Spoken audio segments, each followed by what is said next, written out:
हमारी संस्कृति, हमारे संस्कार सदा रहें हमारे साथ। सब्सक्राइब करें तिलक। गुरुदेव, आपके आशीर्वाद से अपार वैभव, सुख, समृद्धि, कीर्ति सब कुछ है, परंतु एक ही कमी है जो हमें व्याकुल किए रहती है। जिस सूर्यवंश में महाराज इक्ष्वाकु, दिलीप, भगीरथ, रघु, हरिश्चंद्र जैसे परम प्रतापी यशस्वी राजा हुए हैं, क्या वो रघुकुल दशरथ के साथ ही समाप्त हो जाएगा? क्या हमारे बाद पितरों को पानी देने वाला कोई ना होगा? महर्षि वशिष्ठ, कुल देवता सूर्य भगवान से हमारी यही प्रार्थना है, यही पुकार है, सूर्यवंश का सूर्य दशरथ के साथ ही अस्त ना हो जाए। कौशल्या नंदन का नाम केवल 2 अक्षर का, किंतु इतना महान कि अनंत ब्रह्मांड उसमें समा जाए। अखिल विश्व को आनंद देने वाले सुखधाम का नाम राम। इतनी कम आयु में तुमने जो आदर्श, जो सत्कर्म संचित कर लिए हैं, वो हम वृद्धावस्था तक नहीं कर सके। ये आप क्या कह रहे हैं पिताश्री? मेरे प्रेरणा स्रोत तो आप ही हैं। आप ही के पद चिन्हों पर चलकर कुछ करने की क्षमता पाई है मैंने। आपने तो देवलोक तक जाकर अपनी कीर्ति पताका स्थापित की है। तुम अपने पिता के मोह में अपने पिता का हित भूल गए। जीवन में कई क्षण ऐसे होते हैं जहां मनुष्य निश्चय नहीं कर पाता कि उसका सही कर्तव्य क्या है। यह ऐसा ही एक क्षण है। पुत्र पिता का मित्र भी होता है। यदि मित्र की तरह सोचते तो मेरे कल्याण की बात सोचते, ऐसे वचन न कहते।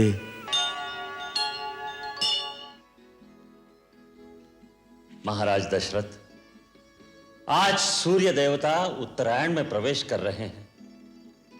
यह बड़ा ही पुनीत मुहूर्त है। इस शुभ मुहूर्त में अपने कुल देवता से जो प्रार्थना करोगे वो अवश्य सफल होगी। गुरुदेव, आपके आशीर्वाद से अपार वैभव, सुख, समृद्धि, कीर्ति सब कुछ है, परंतु एक ही कमी है जो हमें व्याकुल किए रहती है। जिस सूर्यवंश में महाराज इक्ष्वाकु, दिलीप, भगीरथ, रघु, हरिश्चंद्र जैसे परम प्रतापी यशस्वी राजा हुए हैं, क्या वो रघुकुल दशरथ के साथ ही समाप्त हो जाएगा? क्या हमारे बाद पितरों को पानी देने वाला कोई ना होगा? महर्षि वशिष्ठ, कुल देवता सूर्य भगवान से हमारी यही प्रार्थना है, यही पुकार है, सूर्यवंश का सूर्य दशरथ के साथ ही अस्त ना हो जाए। आप तो जानते हैं गुरुदेव कि कोई माँ कहने वाला ना हो तो स्त्री अपने आप को पूर्ण नहीं समझती। एक माँ के हृदय का आंगन जब तक सूना रहेगा गुरुदेव, तब तक संसार के सारे सुख, वैभव इन महलों के खालीपन को कभी नहीं भर सकते। आप तो त्रिकालदर्शी है गुरुदेव, हमारे मन की व्यथा तो आप जानते ही हैं। महारानी कौशल्या, देवी कैकेयी, देवी सुमित्रा, आप निराश न हो। सूर्य भगवान आपकी मनोकामना अवश्य पूरी करेंगे, परंतु उसके लिए पुत्र कामेष्टि यज्ञ करना होगा। तो फिर गुरुदेव, उसमें देरी क्यों? आप यज्ञ का आयोजन कीजिए। परंतु देवी, हम वो यज्ञ नहीं करा सकते। आप नहीं कराएंगे तो और कौन कराएगा? अथर्ववेद के पूर्ण ज्ञाता ऋषशृंग मुनि इसके विशेषज्ञ हैं। ये यज्ञ उन्हीं के द्वारा संपन्न होना चाहिए। तो फिर उन्हें बुलवाइए गुरुदेव और यज्ञ का अनुष्ठान कीजिए। नहीं देवी कैकेयी, उसके लिए तो महाराज को स्वयं उनके पास जाकर प्रार्थना करनी चाहिए। गुरुदेव, मैं आज ही उनके पास जाने के लिए तैयार हूं। मैं अभी आर्य सुमंत्र को बुलवाकर कहती हूँ कि वो सेनापति को आदेश दे कि महाराज के साथ जाने के लिए रथ, हाथी, घोड़े और पैदल सेना तुरंत तैयार की जाए। महाराज आज ही प्रस्थान करेंगे। नहीं देवी कैकेयी, वहां रथ, हाथी, घोड़े, सेना की आवश्यकता नहीं। महाराज एक योगी के पास कुछ मांगने जा रहे हैं, अपना ऐश्वर्य और पराक्रम दिखाने नहीं जा रहे हैं। देवी, भिक्षा खाली झोली में ही डाली जाती है। एक महात्मा के पास अपना वैभव दिखाने जाओगे तो सोने चांदी की चमक दमक और अहंकार ही लेकर आओगे। आपने सत्य कहा गुरुदेव। ऋष्यशृंग मुनि के द्वार पर राजा दशरथ नहीं, भिक्षुक दशरथ नंगे पांव जाएगा। आशीर्वाद दीजिए। तुम्हारी मनोकामना सफल होगी राजन।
हर भांति मनावे राजा,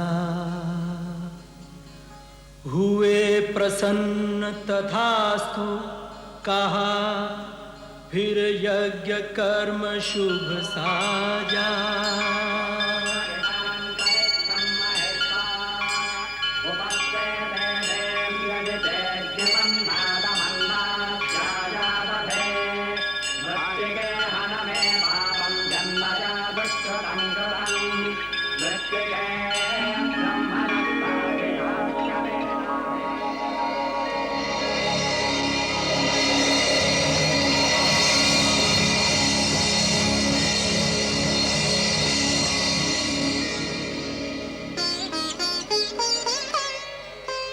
अग्निदेव फिर प्रकट भये, एक पात्र खीर का लेकर, पूरन होगी इच्छा तेरी, कहा दशरथ को देकर।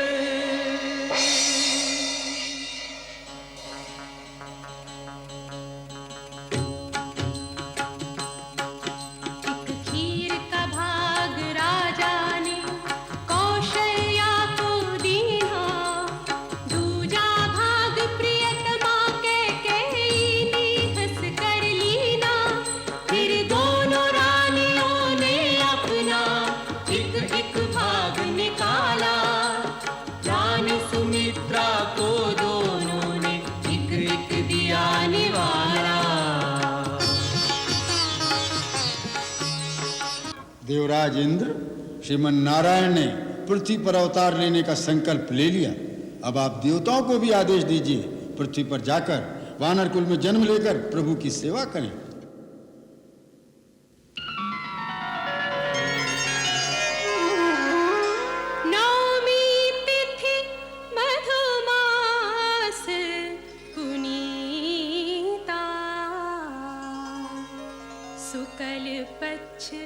अभिजित हरि प्रीता,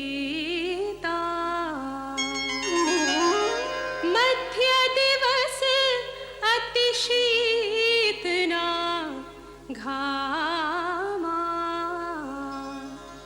पावन काल लोक विश्राम।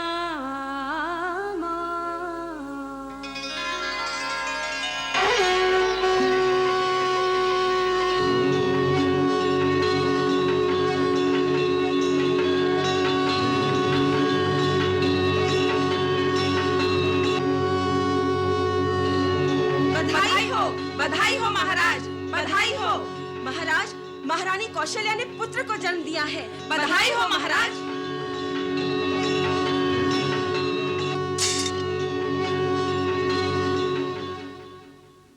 बधाई राजराजेश्वर, बधाई। कैकेयी माँ बन गई। मेरी कैकेयी रानी ने पुत्र को जन्म दिया, वो माँ बन गई, उसका मान बढ़ गया। जय जयकार। मंथरा रानी कैकेयी से हमारा अभिनंदन कहो। महाराज का जय जयकार। मेरी कैकेयी रानी का जय जयकार।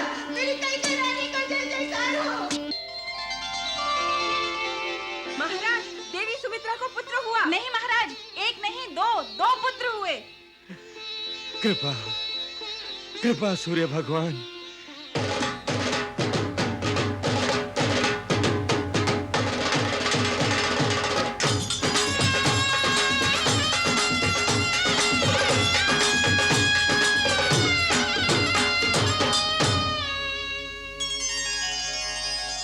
अरे अवधपुरी में हो बाजे बधैया,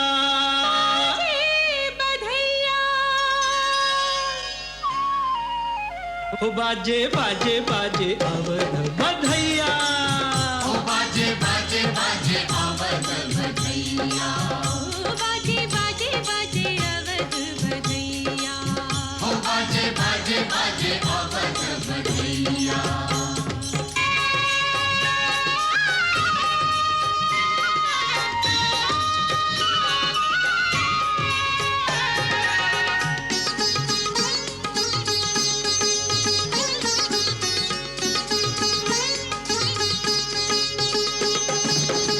राजा दशरथ मगन है कितने, राजा दशरथ मगन है कितने, मगन है तीनों मैया, मगन है तीनों मैया। चार दिशा से फूल बरसते, चार दिशा से फूल बरसते, हंसते हैं चारों भैया। बाजे बाजे बाजे अवध बधैया, हो बाजे बाजे बाजे अवध बधैया, हो बाजे बाजे हो बाजे बाजे बाजे बाजे बाजे बाजे बाजे बाजे बाजे बाजे, हो बाजे बाजे बाजे अवध बधैया, हो बाजे बाजे बाजे अवध बधैया। बाजे बाजे बाजे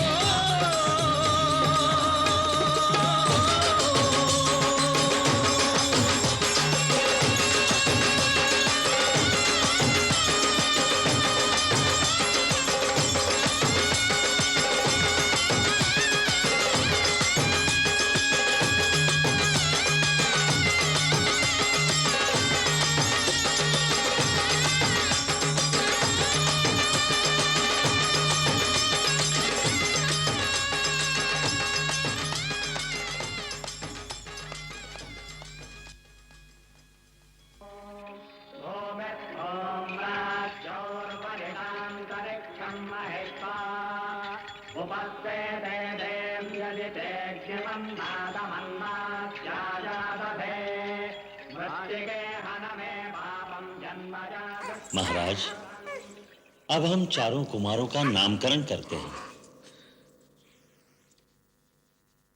कौशल्या नंदन का नाम केवल 2 अक्षर का, किंतु इतना महान कि अनंत ब्रह्मांड उसमें समा जाए। अखिल विश्व को आनंद देने वाले सुखधाम का नाम राम।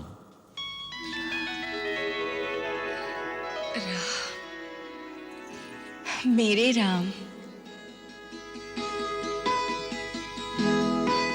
और कैकेयी के इस लल्ला का नाम क्या होगा? त्यागमूर्ति, धर्म स्वरूप, जगत का भरण पोषण करने वाला कैकेयी कुमार विश्व में भरत के नाम से विख्यात होगा।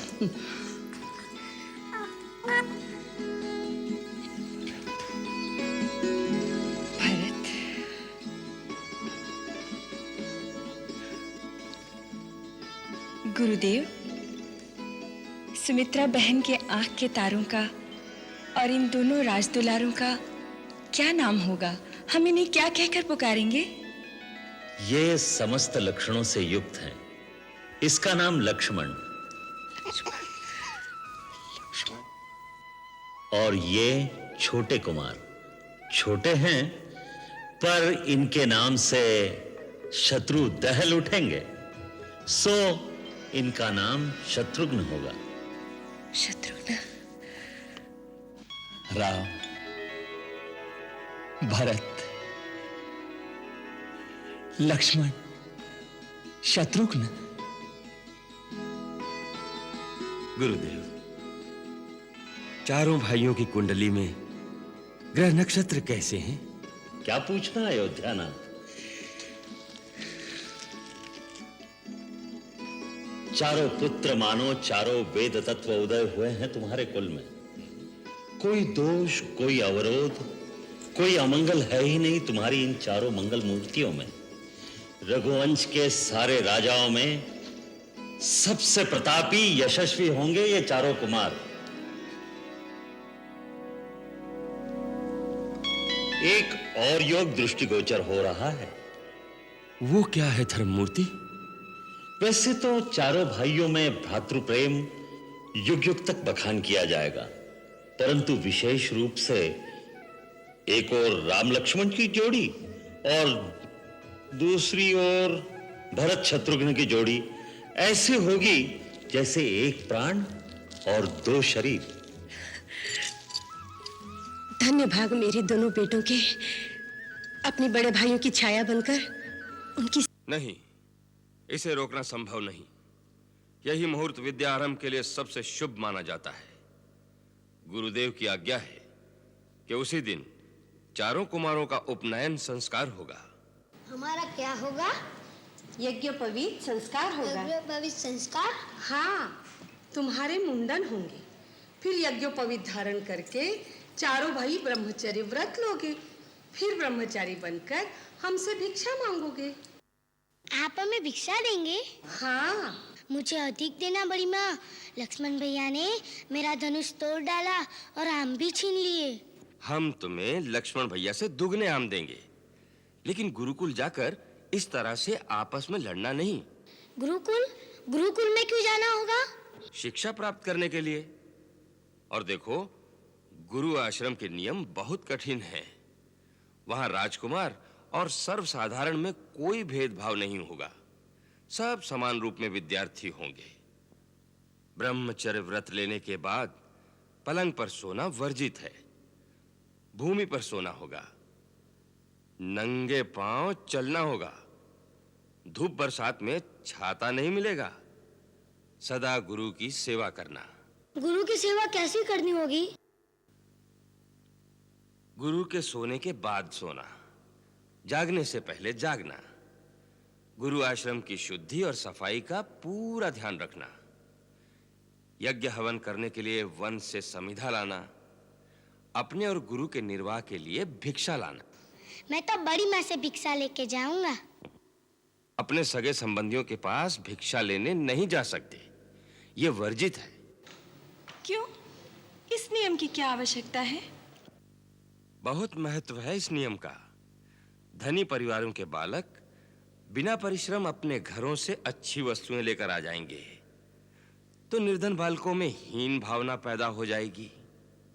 तो फिर सब बच्चों के अंदर समानता की भावना कैसे रहेगी? विद्यादान की जिम्मेदारी सारे समाज की है, किसी एक घर की नहीं। इसी भावना से गुरु आश्रम में भिक्षा का सिद्धांत बनाया गया है। गुरुकुल में हमें क्या-क्या शिक्षा मिलेगी? वेद, वेदांग, स्मृति, उपनिषद, खगोल, ज्योतिष, गणित, संगीत, राजनीति, धर्मनीति। बस बस, आप इतना बता दीजिए कि वहाँ माँ की लोरी सुनने को मिलेगी कि नहीं। मुझे तो लोरी सुने बिना नींद ही नहीं आती।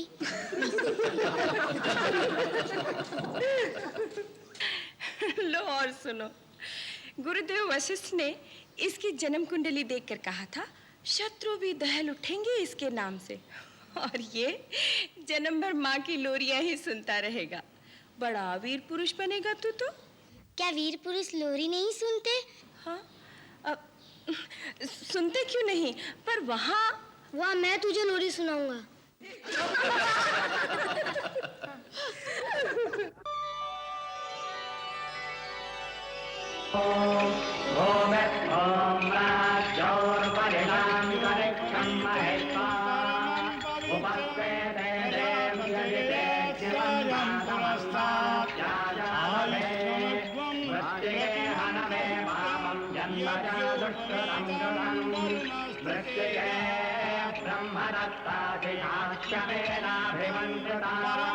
मृत्तिके देहि मे पुष्टिं त्वयि सर्वं प्रतिष्ठितं मृत्तिके प्रतिष्ठिते सर्वं तन्मे नन्दमृत्तिके ॐ राज्योर्वरिणान्तरिक्षं महित्वा उपस्थिते देव्यजिते शिवं नादमन्नात्याजादधे मृत्तिके हन मे पापं जन्मजा दुष्कृतं कृतं मृत्तिके ब्रह्मदत्ताधिकाश्यमेनाभिमन्त्रिता मृत्तिके देहि मे पुष्टिं त्वयि सर्वं प्रतिष्ठितं मृत्तिके प्रतिष्ठिते सर्वं तन्मे नन्दमृत्तिके। ब्रह्मचारी राम, भरत, लक्ष्मण, शत्रुघ्न, तुम किसके ब्रह्मचारी हो? आपके गुरुदेव। सर्वप्रथम तुम ब्रह्मा के ब्रह्मचारी हो, फिर वज्रधारी इंद्र के, पश्चात अग्नि देवता के, तत्पश्चात मेरे ब्रह्मचारी हो। अब मैं सूर्य देवता की आज्ञा से तुम्हें शिष्य रूप में स्वीकार करता हूं। गुरु और शिष्य के बीच सर्वदा प्रेम और विश्वास बना रहे। मेरे जो उत्तम गुण हो तुम केवल उन्हें ही ग्रहण करना, मेरे अवगुणों को ग्रहण नहीं करना। अब मेरा पहला उपदेश ग्रहण करो। सत्यम वद, धर्मम चर, मातृदेवो भव, पितृदेवो भव, आचार्य देवो भव। अब चारों मेरे साथ मूल मंत्र का उच्चारण करो। ओम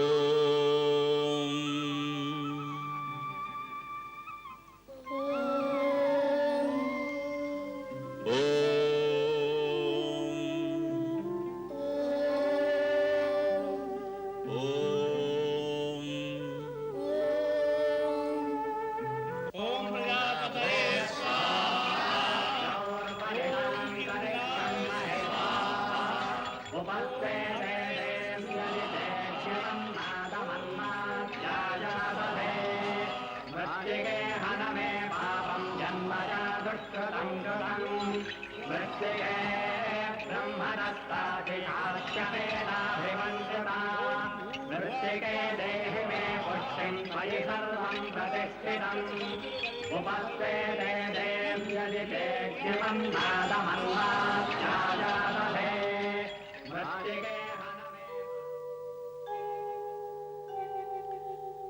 भिक्षां देहि भवति भिक्षां देहि माता भिक्षां देहि।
भिक्षा लेकर ब्रह्मचारी किसी के घर नहीं रुकते।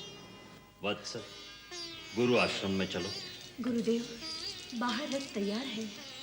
देवी, विद्या का व्रत लेकर बटु ब्रह्मचारी के लिए सवारी वर्जित है। कल्याणमस्तु। चलो।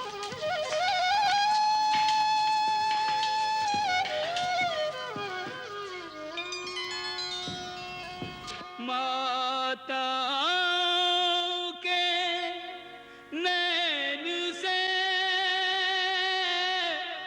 रोके रुकत न नीर, दशरथ से राजा प्रबल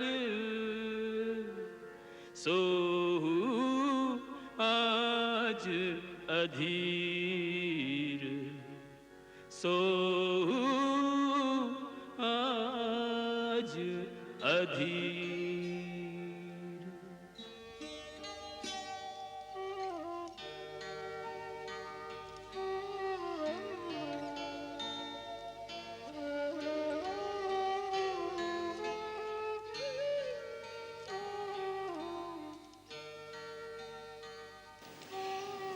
कुछ खा तो लीजिए। भूख नहीं।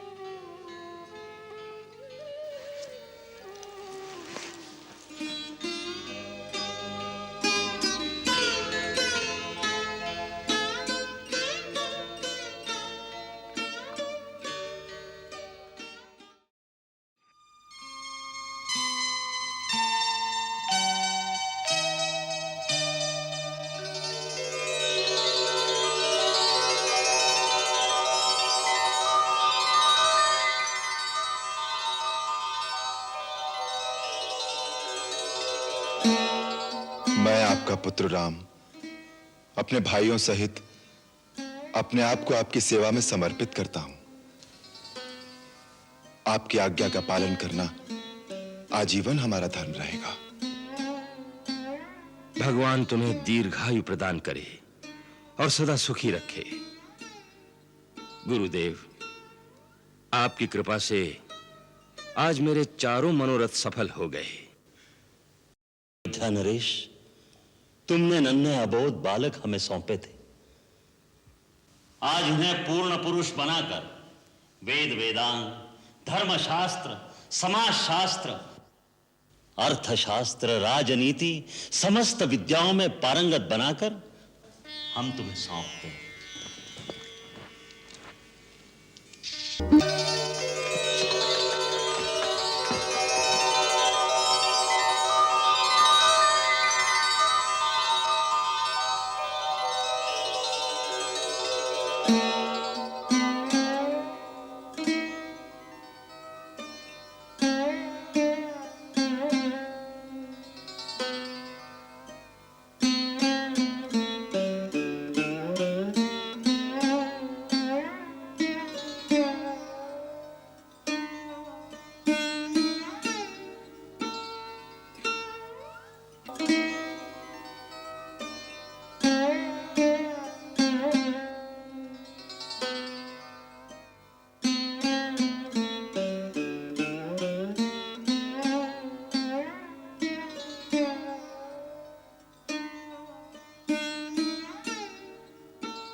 कुछ नहीं,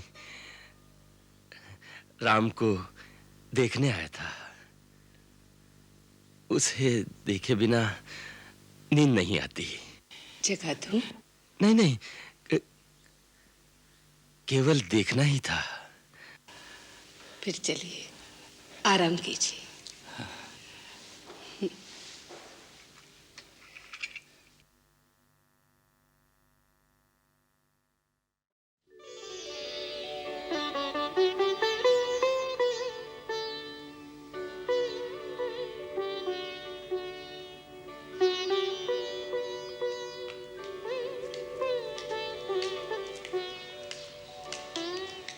आपका स्वागत है तपोनिधि। सुस्वागतम, सुस्वागतम मुनिश्रेष्ठ। आपकी चरण धूलि से अयोध्या नगरी धन्य हो गई है। पधारिए मुनिंद्र, इस घर को पावन कीजिए। पधारिए, पधारिए।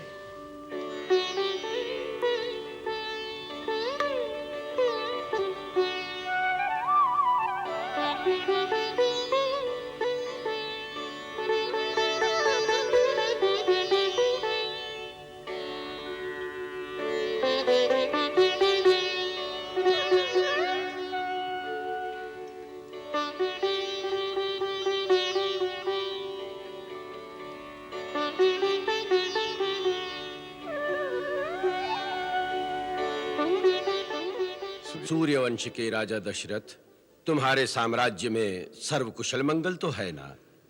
जहां आप जैसी पुण्य विभूति के चरण कमल आ जाएं, वहां सब मंगल ही मंगल है। आपके आगमन से मेरा घर तीर्थ हो गया, मेरा जीवन धन्य हो गया। अयोध्यानाथ, तुम्हारी शिष्टता, तुम्हारी विनम्रता देखकर हम प्रसन्न हुए। हमें विश्वास हो गया है कि तुम्हारे राज्य में ऋषि मुनियों के धर्म और सत्कर्म निर्विघ्न पूरे होंगे। धर्म और सत्कर्म की सेवा में सर्वस्व समर्पण करने के लिए रघुकुल का बच्चा बच्चा वचनबद्ध है। आज्ञा कीजिए मुनीन्द्र, किस अभिप्राय से आपका यहां पधारना हुआ है? आपकी जो आज्ञा होगी दशरथ प्राण देकर भी उसे पूरा करेगा। धन्य हो रघुकुल शिरोमणि। इस पृथ्वी पर दूसरे किसी के मुख से ऐसे उदार वचन संभव नहीं है, और क्यों ना हो। आपको वशिष्ठ जैसे ब्रह्म ऋषि के उपदेश जो प्राप्त हैं। राजन, हमारे हृदय में जो बात है, हम जिस कार्य के लिए आए हैं वो कार्य पूर्ण करो। बस आपकी आज्ञा मात्र की ही देर है। राजन, तपोवन में असुरों के उत्पात दिन प्रतिदिन बढ़ते जा रहे हैं। हमारे यज्ञ, हमारी आध्यात्मिक साधना, ज्ञान विज्ञान के प्रयोग पूरे नहीं हो पा रहे। आर्य भूमि में ऐसा दुष्कर्म, दुस्साहस करने वाले लोग कौन हैं? लंका के राजा रावण के गुप्तचर सुबाहु, ताड़का का पुत्र मारीच अपनी मायावी शक्ति से हमारा कोई कार्य, हमारा कोई पवित्र अनुष्ठान पूरा नहीं होने देते, और अपनी मायावी शक्ति से जन कल्याण के कार्यों में भी विघ्न डालते हैं। ऋषिराज, तपस्वी ऋषि मुनियों की सहायता हमारा धर्म है। अवध की सारी सेना आपकी सेवा में तैनात कर दी जाएगी। नहीं अयोध्यापति, सेना की सहायता से सुरक्षा का उपाय किया तो असुर शक्तियां भी आर्यवर्त की सीमाओं पर सेना का संगठन करेंगी, और उसके लिए अभी उपयुक्त समय नहीं है। तो हम किस प्रकार आपकी सहायता कर सकते हैं? हम तुमसे तुम्हारे राम को मांगने आए हैं। हमें केवल राम दे दो, हमारी रक्षा का उपाय हो जाएगा। राम? नहीं नहीं, वो नन्हा सा बालक आपके कार्य को कैसे सिद्ध कर सकेगा? आप मुझे आज्ञा दीजिए। अपनी पराक्रमी सेना के साथ मैं स्वयं सबसे आगे रहकर आपके यज्ञ की रक्षा करूंगा। जब तक शरीर में प्राण रहेंगे तब तक आपके अनुष्ठान पर आंच नहीं आने दूंगा। राम तो अभी बालक है, युद्ध के दांव पेच का अनुभव नहीं, शत्रु के बलाबल, असुरों के छल कपट को नहीं जानता। मैं अपने राम को आपके साथ कैसे भेज दूं? ये नहीं हो सकता। बस राजन, धर्म और आदर्श की बड़ी बड़ी बातें करना और बात है, और उसे निभाना और बात है। तुम्हारे पूर्वजों ने अपने वचन को निभाने के लिए क्या कुछ नहीं किया। महाराज शिव ने एक कबूतर के लिए अपने शरीर की बोटी बोटी कटवा दी। महाराजा हरिश्चंद्र ने अपना वचन निभाने के लिए अपने पुत्र और अपनी पत्नी को बेच दिया, और एक तुम हो, अपने पूर्वजों की कीर्ति पर कलंक लगा रहे हो। हमारी इच्छा पूरी करने की प्रतिज्ञा की थी, उसे तोड़ रहे हो। ठीक है राजन, हम जिस तरह आए थे उसी तरह चले जाएंगे। क्रोध न कीजिए मुनिवर, आप मेरे पूज्य देवता समान हैं, मुझ पर अनुग्रह कीजिए। रावण का वेग तो देव, दानव, गंधर्व, किन्नर और नाग भी नहीं सह सकते। मेरा नन्हा राम उस रावण से अकेले कैसे टक्कर ले सकेगा? मेरे पुत्र पर दया कीजिए, मेरे पुत्र पर दया कीजिए। महर्षि वशिष्ठ, महाराज दशरथ की नजर अभी तक राम के दिव्य तेज को नहीं पहचान सकी, परंतु आप तो जानते हैं, आप ही इन्हें समझाइए। ब्रह्मर्षि विश्वामित्र ठीक कह रहे हैं राजन। राम युग और इतिहास की धाराओं को मोड़ने आए हैं। वो स्वयं मंगल भवन अमंगलहारी हैं। समय और काल बीत जाएंगे, युग बदल जाएंगे, वशिष्ठ और विश्वामित्र पुस्तकों के पन्नों में लिखे रह जाएंगे, पर राम का नाम धर्म और संस्कृति की पहचान बनकर अमर अविनाशी बना रहेगा। परंतु गुरुदेव। नहीं राजन, तुम नहीं जानते। विश्वामित्र तो तुम्हारे पुत्र के कल्याण के लिए ही उसे लेने आए हैं। अन्यथा महर्षि विश्वामित्र स्वयं सुबाहु, मारीच आदि असुरों का नाश करने में समर्थ हैं, परंतु ये सारा गौरव राम को देना चाहते हैं। राजन, शंका मत करो, राम को इनके चरणों में समर्पित कर दो, इसी में सबका कल्याण है। संभव है इसी में सबका कल्याण हो। आप गुरुजनों की आज्ञा शिरोधार्य करता हूं। सुमंत्र। महाराज। राम को भेजने की तैयारी करो। जो आज्ञा।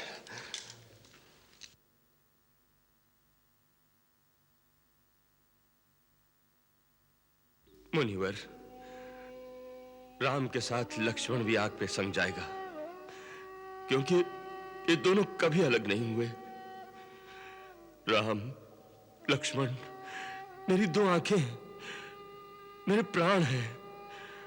आज मैं इनको आपके हवाले करता हूं। निश्चिंत रहो राजन, सब मंगल ही होगा। राम, लक्ष्मण, महर्षि विश्वामित्र ही आज से तुम्हारे माता पिता के समान होंगे। इनकी आज्ञा, इनकी सेवा ही तुम्हारा धर्म होगा।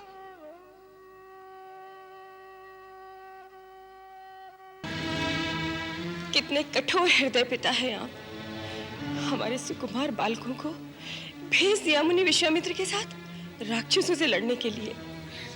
कितने वर्षों के बाद वो घर वापस लौटे थे। हम उन्हें जी भरकर देख भी न सके थे। हम जानते हैं तुम्हें कितना दुख हो रहा है, लेकिन हम क्या करें? हमने रोकने का बहुत प्रयत्न किया, लेकिन महर्षि विश्वामित्र किसी प्रकार माने ही नहीं। उनके न मानने से क्या होता है? आप इनकार कर देते। आप तो राजा हैं। हाँ, हम राजा हैं, इसीलिए इनकार नहीं कर सके रानी। आज हमें पता चला राजा का कर्तव्य कितना कठिन होता है, कितना बलिदान देना पड़ता है राजा को निजी भावनाओं का। पिता होने के नाते हमारा हृदय रो रहा था, लेकिन राजा होने के नाते महर्षि विश्वामित्र की आज्ञा का उल्लंघन नहीं कर सके। मुनि विश्वामित्र, वो तो ठहरे ही बैरागी। न उनका कोई कुटुंब, न उनका कोई घर। वो क्या जाने पुत्र मोह क्या होता है। रानी, इन महान विभूतियों के लिए देश और समाज ही उनका कुटुंब होता है। वो जगत भर के कल्याण के लिए सोचते हैं, किसी एक कुटुंब की ममता की बात नहीं सोचते। हमें उन पर विश्वास रखना चाहिए।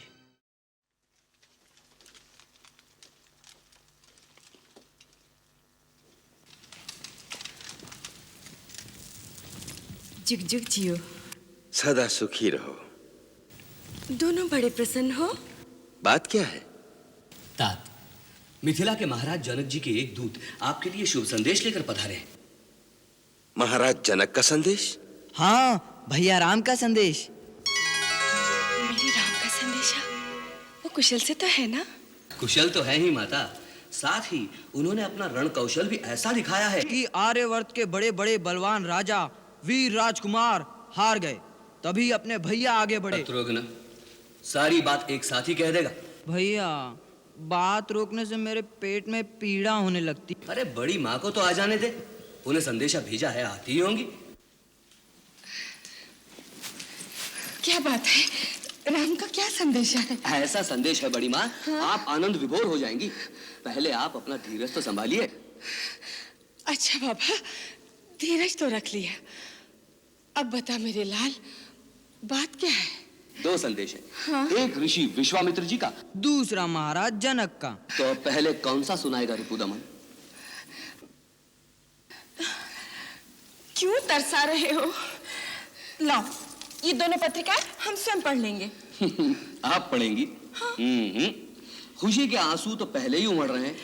इन आंसुओं से पत्रिका पढ़ने से पहले ही धुल जाएगी, फिर पढ़ने के लिए कुछ भी नहीं रहेगा।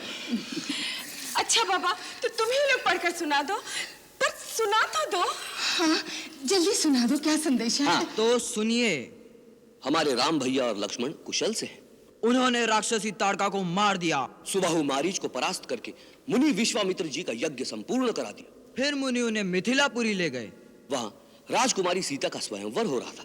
उसकी शर्त थी, जो उनके यहाँ रखे हुए शिव धनुष को उठाकर उस पर प्रत्यंचा चढ़ाएगा, उसी के साथ राजकुमारी सीता का विवाह हो जाएगा। सब राजा राजकुमार शक्ति लगा लगाकर हार गए। पर भगवान शिव जी का वो धनुष किसी से हिला तक नहीं। इस पर महाराज जनक ने उपस्थित राजाओं को कुछ अनुचित वचन कह डाले, जो हमारे लक्ष्मण भैया से सहन नहीं हुए। और लक्ष्मण ने क्रोध में आकर भरी सभा में महाराज जनक को ललकारा। फिर क्या था? मुनिवर विश्वामित्र जी के आदेश पर राम भैया उठे और उन्होंने सबके देखते देखते धनुष को उठाया, तनिक शक्ति लगाई और धनुष के 2 टुकड़े कर दिए।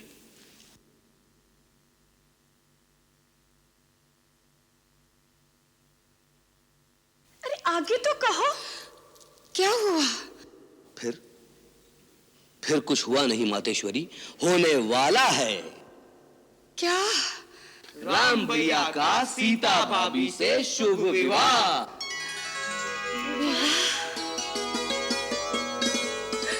मेरे राम का विवाह। दीदी, दीदी मुझे संभालिए। हमारी प्रसन्नता की, मेरे हृदय की धड़कन रुक रही है। कैकेयी, अपने को संभालो, अब सांस भरने का समय आ गया है। सांस। हाँ दीदी, सांस सुन के ही कैसा लग रहा है। हम सांस बनेंगे, हमारी बहू आएगी, हम अपना सब कुछ उसे सौंप कर निश्चिंत हो जाएंगे। और फिर इस राजमहल में एक बार फिर से नन्हे मुन्नों की किलकारी गूंजेगी। हम दादी बन जाएंगे दीदी, हम दादी बन जाएंगे। हम भी तो दादा बन जाएंगे। दादाजी तो आप बन ही जाएंगे, किंतु फिर हमें आपकी तरफ ध्यान देने का अवकाश ही कहाँ मिलेगा, क्यों दीदी? भैया, फिर हम भी तो कुछ बन जाएंगे। हाँ काका, तू छोटा, मैं बड़ा। अरे आप सब अपने ही सपनों में खोए जा रहे हैं। इतना शिष्टाचार भी भूल गए। महाराज जनक के राजदूत से भी तो मिलना चाहिए। सचमुच हमें इसका ध्यान ही नहीं रहा। भरत जी, उन महानुभाव को सभागृह में ले आओ। गुरुदेव वशिष्ठ के साथ हम उनसे वहीं मिलेंगे। जो आ गया था।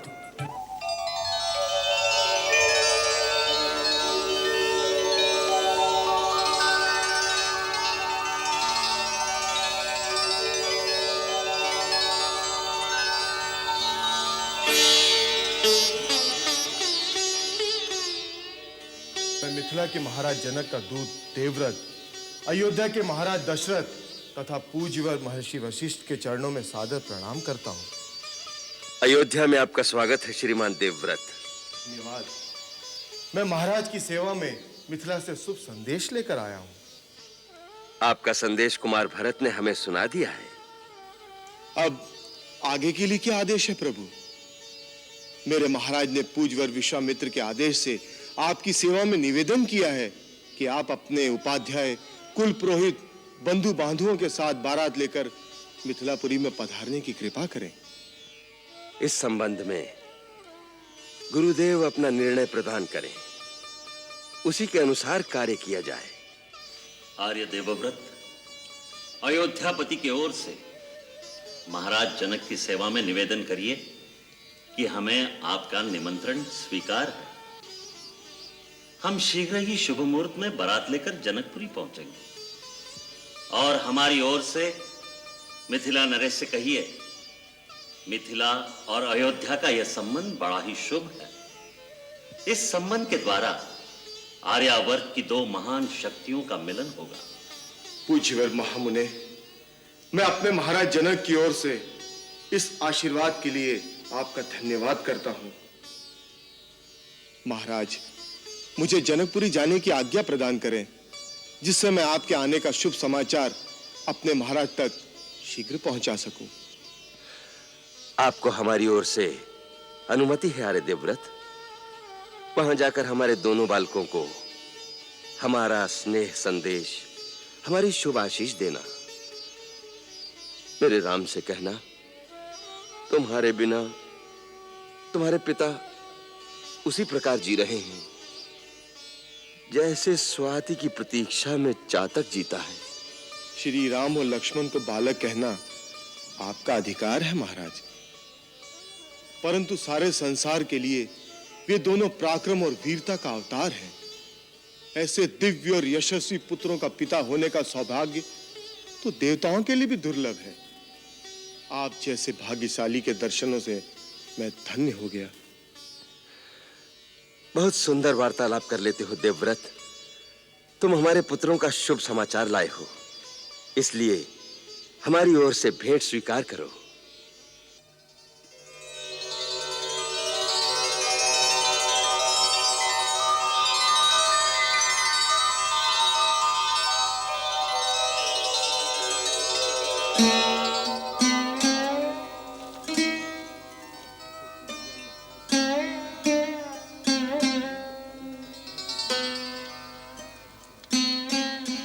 आप जैसे कीर्तिवान महाराज का उपहार पाना मेरे जीवन का परम सौभाग्य है।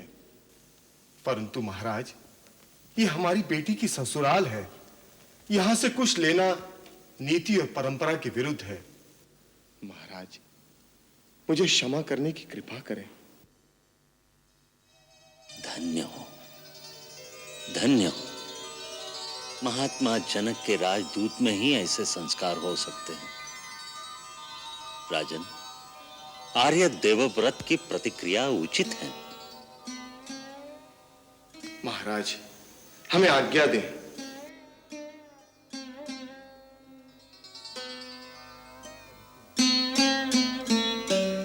अब गुरुदेव आज्ञा दें, उसी प्रकार कार्यक्रम निर्धारित किया जाए।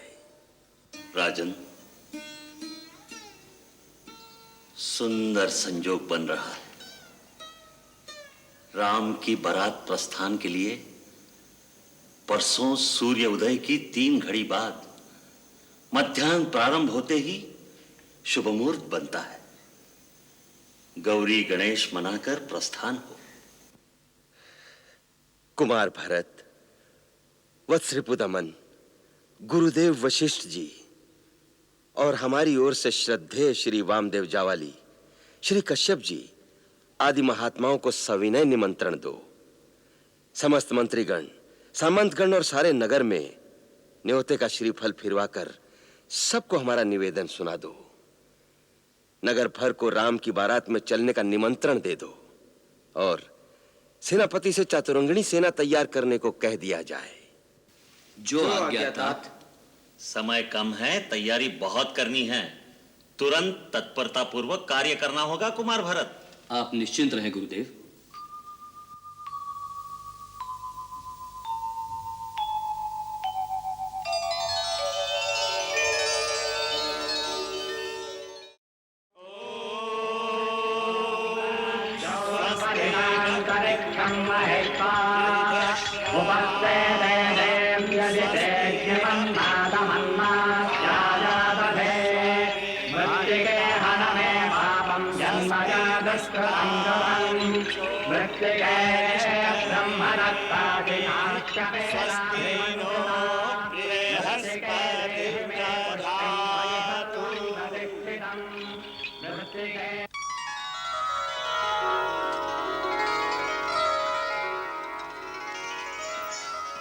अवध नरेश, मिथिला आपका स्वागत करती है। मेरे बड़े भाग्य हैं कि आपकी चरण रज से मिथिला पावन हो गई। मिथिलेश्वर, आपकी आज्ञा हुई और हम आपके प्रेम की डोर में बंधे चले आए। इतनी प्रतिष्ठा, इतना सौभाग्य प्राप्त होगा मुझे, ये तो मैंने सपने में भी नहीं सोचा था। रघुकुल के साथ संबंध होने से मेरे वंश की प्रतिष्ठा भी बढ़ गई। कैसी बात करते हैं विदेहराज? इस संसार में किसका किसके साथ संबंध होगा, इसका निर्णय केवल विधाता के हाथ में होता है। वही शुभ समय आने पर इन कड़ियों को जोड़ देता है। उन्हीं परमेश्वर की इच्छा से आज अयोध्या और मिथिला दोनों बराबर के संबंधी हो गए हैं। नहीं महर्षि, बराबरी के नहीं। मैं तो कन्या का पिता हूं, आपका दास हूं। मेरी और आपकी बराबरी कैसे? आपने ठीक कहा महाराजा जनक, हमारी आपकी बराबरी कैसे हो सकती है? आज आप दाता हैं और मैं एक याचक, एक भिखारी, जो आपके द्वार पर आपकी कन्या का दान मांगने आया है। देने वाला दाता तो सदा ही महान होता है। शास्त्र भी कहता है, प्रतिग्रहो दातृवश। लेने वाला दाता के अधीन होता है। इसलिए आप जो आज्ञा करेंगे वो हमें शिरोधार्य होगी। आप कितने उदार हैं महाराज दशरथ। अपने स्नेह के बंधन में आपने विदेह को भी बांध लिया। आपके साथ देवता तुल्य वशिष्ठ, वामदेव जी, ऐसी महान विभूतियों के स्वागत के अभिमान से मेरा मस्तक भी ऊंचा हो गया। विदेही राज, मेरा विचार है कि महाराज दशरथ, महर्षि वशिष्ठ और बारात में आए हुए अतिथियों को यात्रा की थकान मिटाने के लिए विश्राम करने दें। प्रातः शुभ मुहूर्त में आप दोनों संबंधी गुरुजन के साथ बैठकर श्री राम और राजकुमारी सीता के विवाह की चर्चा करें तो उचित होगा।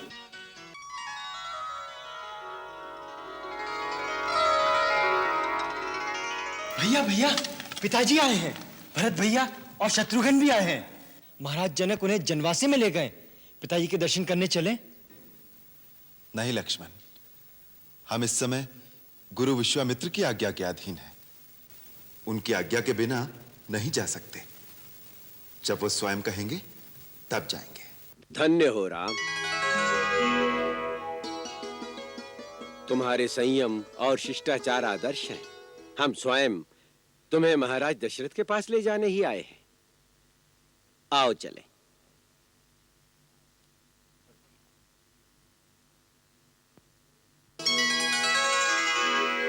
भूप बिलो के जबहि मुनि आवत सुतन समेत, उठे हर्ष सुख सिंधु महु, चले थाह सीलेत।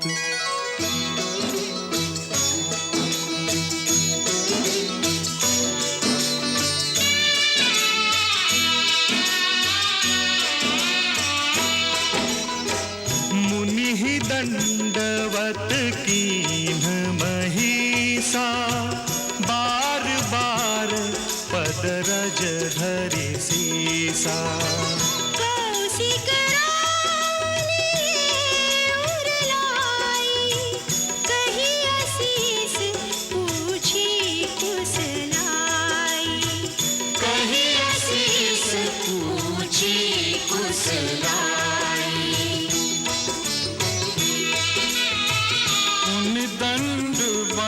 करत दो भाई, देख न पति और सुख न समाई।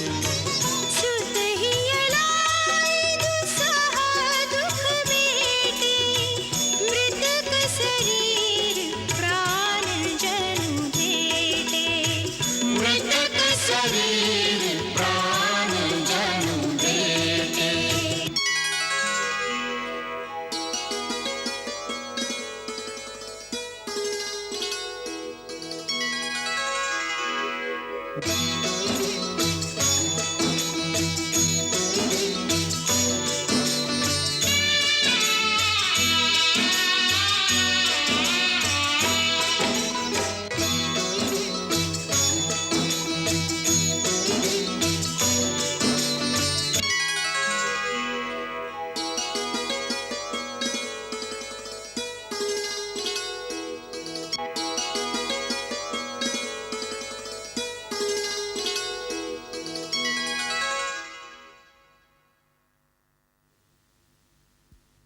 राम जी। राम, कभी अयोध्या याद आती थी? जी। छोटे भाई, माताएं तो अवश्य याद आती होंगी। तात सब याद आते थे, परंतु जिस कार्य के लिए आपने हमें भेजा था उसमें जरा से भी त्रुटि न रह जाए, उसके प्रति सजग रहने में सदा इस बात का आभास रहता था जैसे आप हमारे साथ हैं और हमारा मार्गदर्शन कर रहे हैं।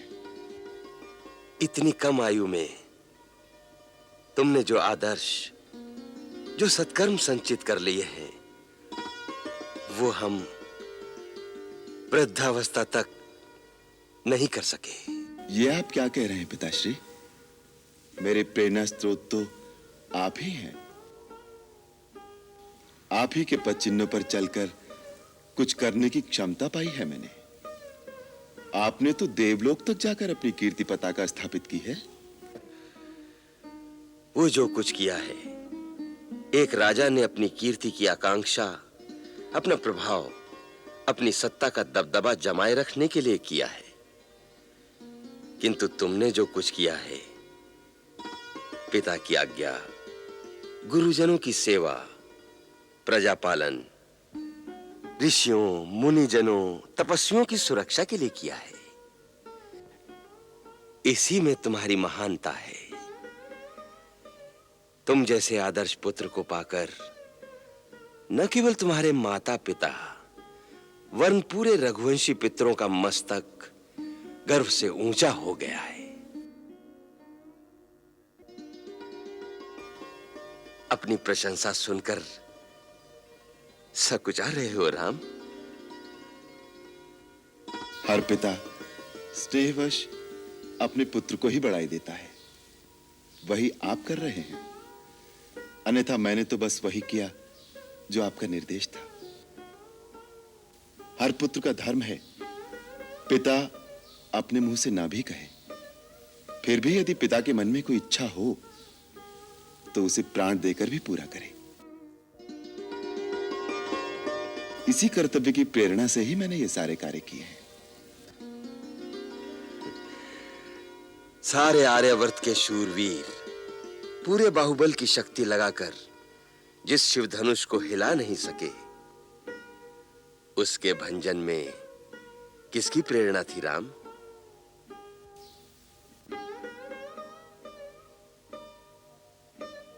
जाओ, विश्राम करो। जब तक हम प्रशंसा करते जाएंगे, तुम संकोच से नमते जाओगे। जाओ वत्स।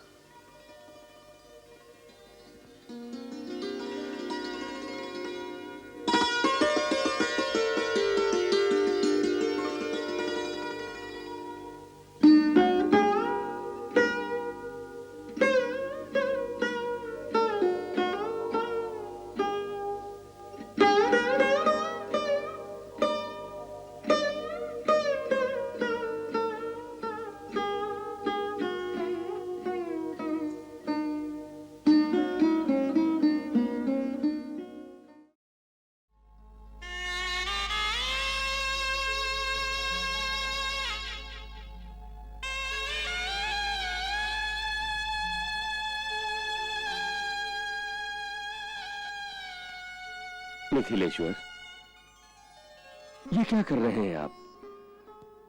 आपका स्थान तो बहुत ऊंचा है। इसी प्रकार इस दास पर सदा कृपा बनाए रखिएगा महाराज। असावधानी में कोई भूल चूक हो गई हो तो क्षमा कीजिएगा। सीता, उर्मिला, मांडवी, श्रुतकीर्ति, चारों बहनों ने पिता माता का लाड चाव ही जाना है। ससुराल का अनुशासन, रीति नीति समझने में संभव है थोड़ा समय लगे। इन चारों बालिकाओं को अपनी सेविकाएं समझकर उदार भाव से आपके चरणों में स्थान दीजिएगा महाराज। ये तो घर की लक्ष्मी है। लक्ष्मी का स्थान चरणों में नहीं, सिर माथे पर ही होता है। विदेहराज, लोग एक लक्ष्मी की कामना करते हैं, आपने तो 4-4 लक्ष्मियां देकर अयोध्या की राजश्री को 4 गुना कर दिया है। ये आपकी उदारता है महामुनि। कन्या का पिता तो केवल यही कह सकता है, इन चारों को अपनी परिचारिकाएं समझिए। नहीं महाराज जनक, मैं तो अयोध्या की होने वाली महारानी को लेकर जा रहा हूं। उसका आदर सत्कार वैसा ही होगा जैसा एक महारानी का होना चाहिए। आप उदार हैं, महान हैं।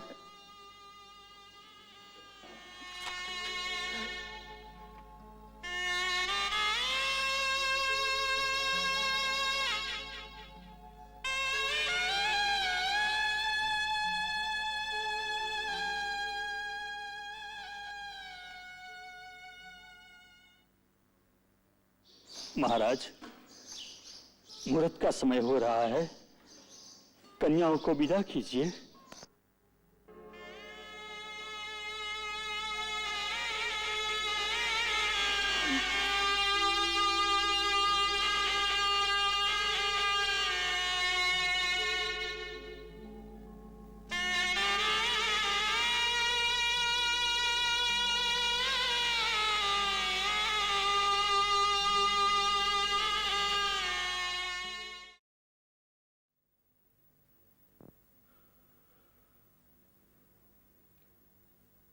हमें रह रहकर महाराज जनक की वो करुण मुद्रा याद आ रही है। आंखों में आंसू लिए, हाथ जोड़े हमारे सामने खड़े थे। उन्हें बहुत चिंता थी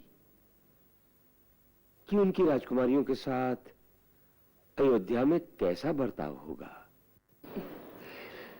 आपने तो केवल महाराज जनक की ही बात सुनी होगी, परंतु महारानी सुनैना के मन में कितनी चिंता होगी, इसका अनुमान आप नहीं कर सकते, मैं कर सकती हूँ।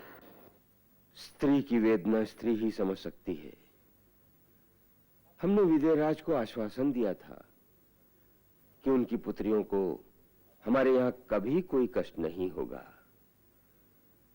कौशल्य, हमारा ये वचन निभाना तुम्हारा काम है। आप ये कहना चाहते हैं कि अयोध्या में कदाचित उनके साथ अच्छा बर्ताव न होने की आशंका भी है? नहीं, हम ये सोच भी नहीं सकते, परंतु केवल अच्छा बर्ताव ही तो पर्याप्त नहीं। सारा जीवन लाड प्यार में बिताने के बाद लड़की जब अकस्मात एक नए घर में आ जाती है तो उसके अंतर में कितनी घबराहट होती होगी। कौन कैसा बर्ताव करेगा, कौन क्या कहेगा, यही सोचती होगी। यही समय उन्हें आश्वासन देने का है, जिससे उन्हें लगे कि उन्हें अपने घर से भी अधिक प्यार यहां मिलेगा। तुम सबसे बड़ी हो, इसीलिए ये जिम्मेदारी हम तुम्हें सौंपते हैं। जैसे पलकों के बीच आंख की पुतली को संभाला जाता है, उसी तरह इन चारों को अपने प्यार के आंचल में लपेट के रखना। आप निश्चिंत रहिए, वो थोड़े ही दिनों में मिथिला को भूल जाएंगी। आपको विदा करना बड़ा कठिन है मुनिवर। आपकी ही कृपा से आज सूर्यवंश की कीर्ति को 4 चांद लग गए हैं। हम तो समझे थे कि अब आप हमें अपने चरणों से दूर नहीं करेंगे। यदि हमसे कुछ भूल चूक भी हो गई हो तो अपनी उदारता से क्षमा कर देंगे, परंतु अयोध्या छोड़कर नहीं जाएंगे। पूज्यवर, अब यह अयोध्या आपकी है। मुझे, मेरे पुत्रों को, समस्त परिवार को अपना सेवक मानकर यहां रहने की कृपा कीजिए। राजन, आप हमारे चारों ओर अपने निश्चल प्रेम का सुंदर जाल फैला रहे हैं, जिससे हमारे मन में मोह की दुर्बलता आने लगी है। इसलिए यही समय है जब हमें ममता के इस बंधन को तोड़ देना चाहिए। जब एक कर्तव्य सफलतापूर्वक पूर्ण हो जाए तो मनुष्य अपने भावी कर्तव्य पथ पर आगे चल दे। थोड़ी देर भी यदि इस सफलता की ममता में फंस गया तो माया उसे पकड़ लेगी। ब्रह्म ऋषि, यदि आप भी माया से डरेंगे तो हम जैसे साधारण मनुष्यों का क्या होगा? यही भावना का नैवेद्य तो मोह की जड़ है राजन। शास्त्र कहता है कि मनुष्य जब अपने सांसारिक कर्तव्य पूरे कर ले तो उसे अपने पुत्र, पत्नी, मित्र या परिवार की भावनाओं के बंधन ठीक समय स्वयं ही तोड़कर अपनी आध्यात्मिक उन्नति की ओर बढ़ना चाहिए। यदि वो समय चूक गया तो उसे केवल मृत्यु के समय ही चेतना आएगी। इसलिए उत्तम यही है कि स्वयं पहले ही चेत जाए। महामुनि वशिष्ठ, अब हमें आज्ञा दीजिए। मुनिवर, आपके यहाँ रहने से जो आध्यात्मिक प्रकाश चारों ओर छाया रहता है, उससे वंचित होने को हमारा मन नहीं होता। फिर भी साधु और नदी का रुकना उचित नहीं होता।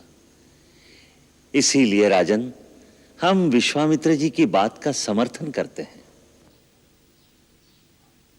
आप दोनों गुरुजन हैं, आपकी आज्ञा शिरोधार्य करनी पड़ेगी। गुरुदेव, आर्य सुमंत्र से कहकर आप ब्रह्मऋषि के प्रस्थान की व्यवस्था करा दीजिए। कल्याणमस्तु।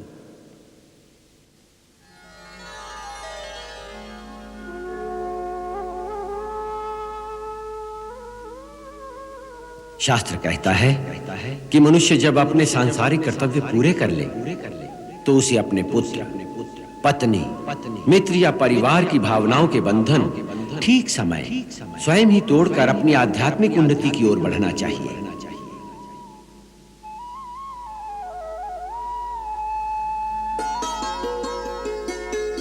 यदि वो समय चूक गया तो उसे केवल मृत्यु के समय ही चेतना आएगी। इसलिए उत्तम यही है कि स्वयं पहले ही चेत जाए।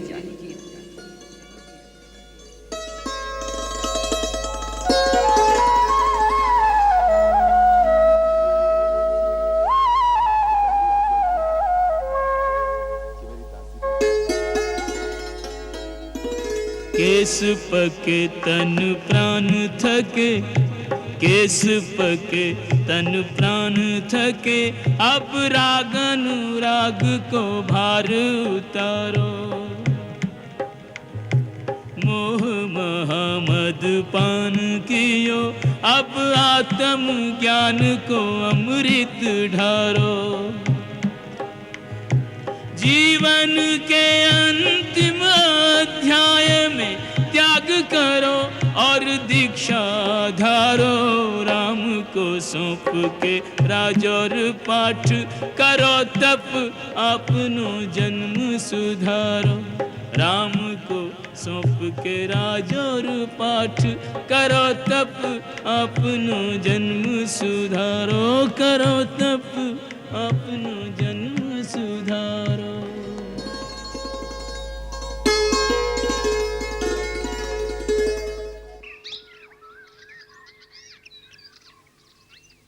गुरुदेव, महाराज श्री दशरथ जी आश्रम में पधारे हैं। महाराज दशरथ आश्रम?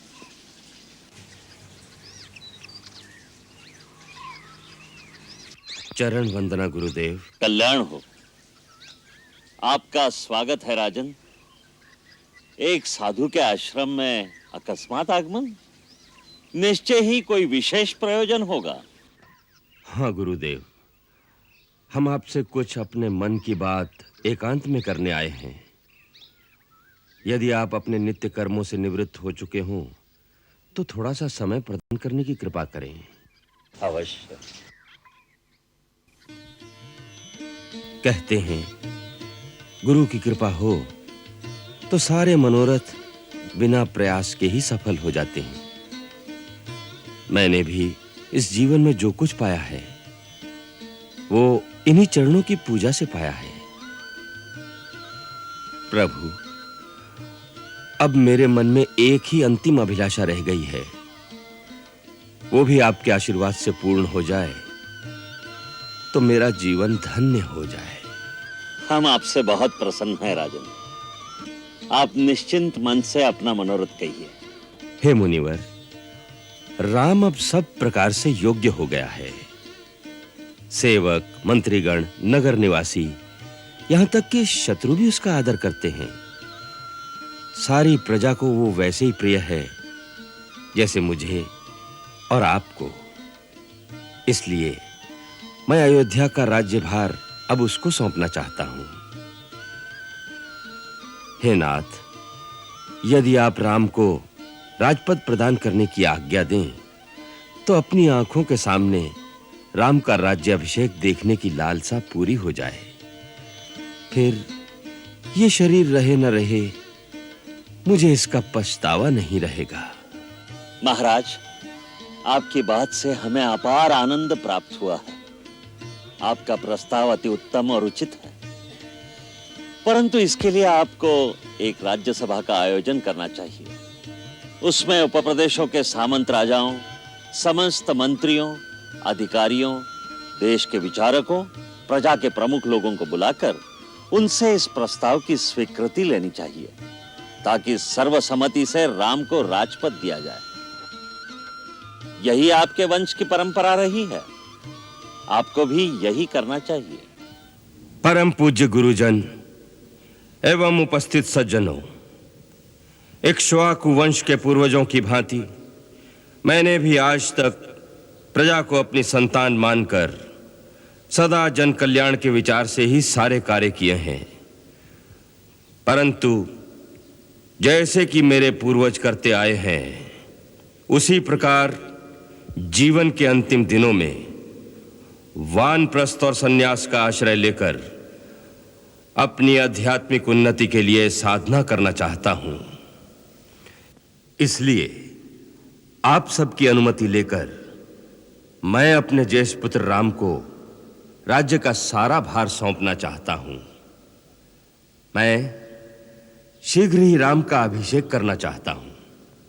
यदि मेरा यह प्रस्ताव आप सबको अनुकूल जान पड़े, यदि आप सब मेरे इस विचार से सहमत हों, तो उसके लिए सहर्ष अपनी अनुमति प्रदान करें, अथवा मेरे विचार में यदि कोई त्रुटि हो तो उसे भी निस्संकोच बताने की कृपा करें।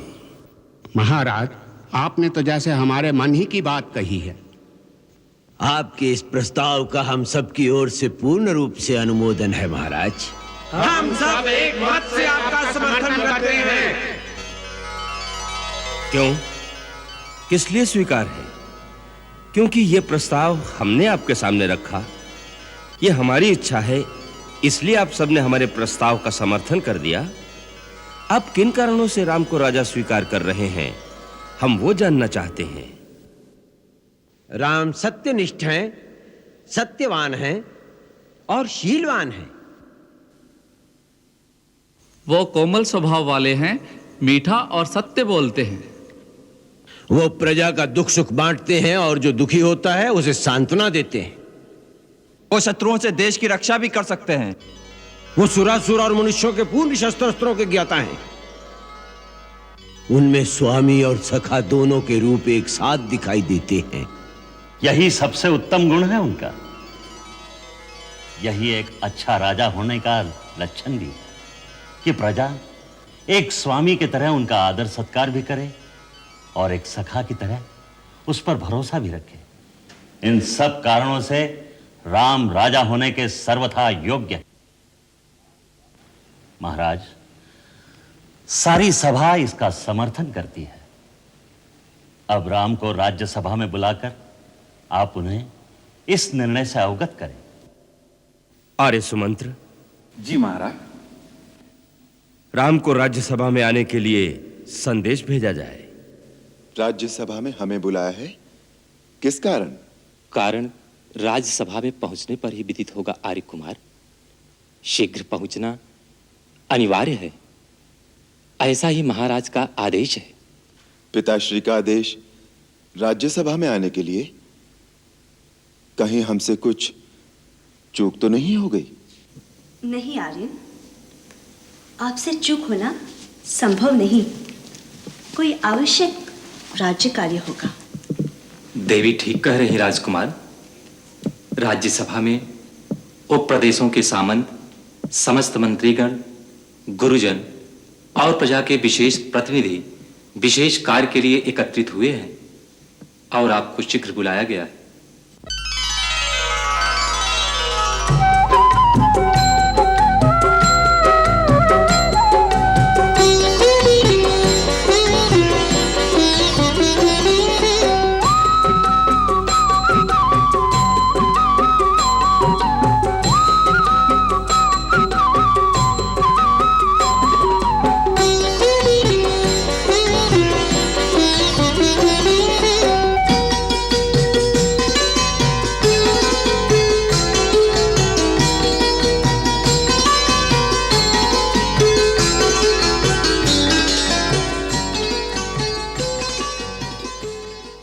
मैं आपका पुत्र राम श्री चरणों में प्रणाम करता हूं। मैं आपके आदेश पर आपकी सेवा के लिए उपस्थित हुआ हूं। आज्ञा कीजिए। राम, सभा में उपस्थित सामंतों, मंत्रियों और प्रजाजनों ने सर्वसम्मति से यह निश्चय किया है कि तुम्हें युवराज पद सौंपकर तुम्हारा राज्याभिषेक किया जाए। तुम्हारे गुणों को देखते हुए सबको विश्वास है कि तुम एक धर्मात्मा और प्रजापालक राजा बनोगे। तुम्हारी लोकप्रियता के कारण राजपद ग्रहण करने पर राष्ट्र के अंदर शांति भंग की कोई आशंका नहीं, और तुम्हारी वीरता के कारण राष्ट्र की सुरक्षा के लिए कोई भय नहीं। इसीलिए तुम युवराज पद स्वीकार कर राज्यभार को संभालो।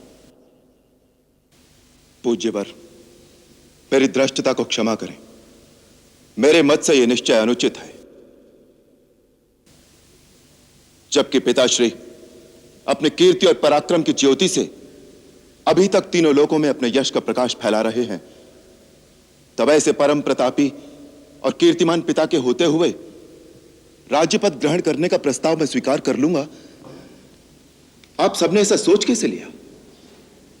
जिस राजा ने आज तक अपनी प्रजा को अपनी संतान से अधिक स्नेह दिया, जिन श्री चरणों में अपने प्राण अर्पण करके भी मैं उनका ऋण नहीं चुका सकता, इस तुच्छ राज्य के लिए उन्हें हटाकर मैं उनका स्थान ग्रहण कर लूंगा। मेरे लिए ऐसा विचार करके भी आपने मेरे साथ बहुत बड़ा अन्याय किया है। इसमें इनका कोई दोष नहीं राम, यह प्रस्ताव मेरा है। मैंने अपनी लंबी आयु में नाना प्रकार के भोग भोग लिए, सैकड़ों यज्ञ और धर्म कार्य कर लिए, परंतु जब तक राजा बनकर सिंहासन पर बैठा रहूंगा, प्रजा की सेवा के ऋण से मुक्त नहीं हो सकूंगा। अब मैं बूढ़ा हो गया हूं, इसलिए प्रजा की सेवा का भार तुम्हारे कंधों पर डालकर विश्राम करना चाहता हूं। प्रजा की सेवा करने के लिए राज्यपद ग्रहण करके सिंहासन पर बैठना आवश्यक नहीं पिताश्री। जनसेवा तो मैं आपके चरणों की छाया में रहकर भी करता रहूंगा। भगवान आपको दीर्घायु प्रदान करें और मैं आपके छत्र छाया में रहकर आपकी और प्रजा की सेवा करता रहूं। पिताश्री, हमें अपने चरणों की छाया से वंचित न कीजिए।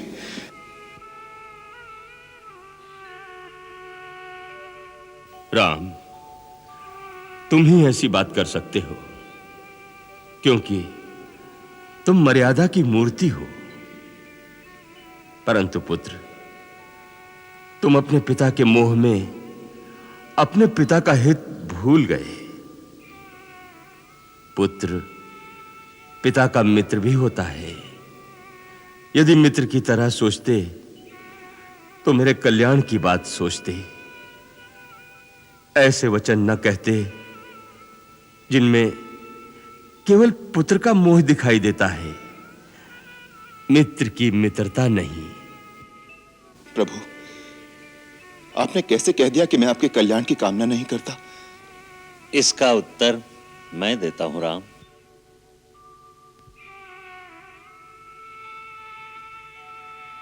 कहिए गुरुदेव।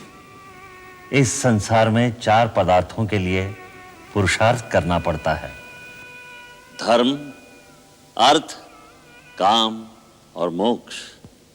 वीर पुरुष जब अपने धर्म, अर्थ और काम की साधना करके पूर्ण काम हो जाते हैं, तब उनका अंतिम कर्तव्य होता है कि वो अपना आध्यात्मिक विकास करें। ये जीवात्मा कहीं और से इस शरीर में आई है। इस शरीर ने एक दिन मर जाना है, इसलिए उसके पश्चात उस जीव को आत्मा से आगे कहां जाना है, उसका विचार करना, आगे के रास्ते का सुधार करना, यह भी एक परम कर्तव्य है। इससे पहले कि मृत्यु आकर उसके सांसारिक बंधन तोड़ दे, मनुष्य को चाहिए कि वो स्वयं उन बंधनों को तोड़कर अपनी आत्मा को परमात्मा से जोड़ने का पुरुषार्थ कर सके। क्या तुम नहीं चाहते तुम्हारे पिता भी अपने परलोक को संवारने का साधन कर सके? पितृमोह के वशीभूत तुम उनके पैरों की जंजीर क्यों बनना चाहते हो? राम, इस समय पुत्र के नाते तुम्हारी भावना बलवान है, परंतु याद रखो, कर्तव्य भावना से महान होता है। इस समय यही तुम्हारा कर्तव्य है। भावना और मोह को छोड़ दो। गुरुदेव, जीवन में कई क्षण ऐसे होते हैं जहां मनुष्य निश्चय नहीं कर पाता कि उसका सही कर्तव्य क्या है। यह ऐसा ही एक क्षण है।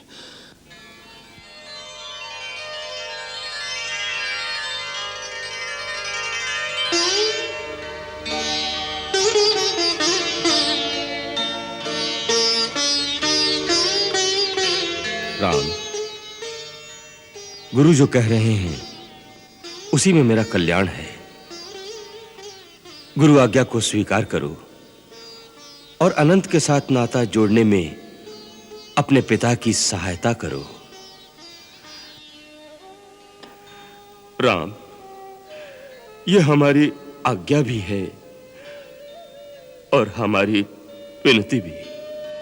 नहीं नहीं महाराज, नहीं नहीं, मैं तो आपका पुत्र और आपकी प्रजा दोनों ही प्रकार से आपका आज्ञाकारी हूं। आप मुझे जो भी आज्ञा देंगे मैं उसे अपना धर्म मानकर अंगीकार करूंगा। राजा रामचंद्र की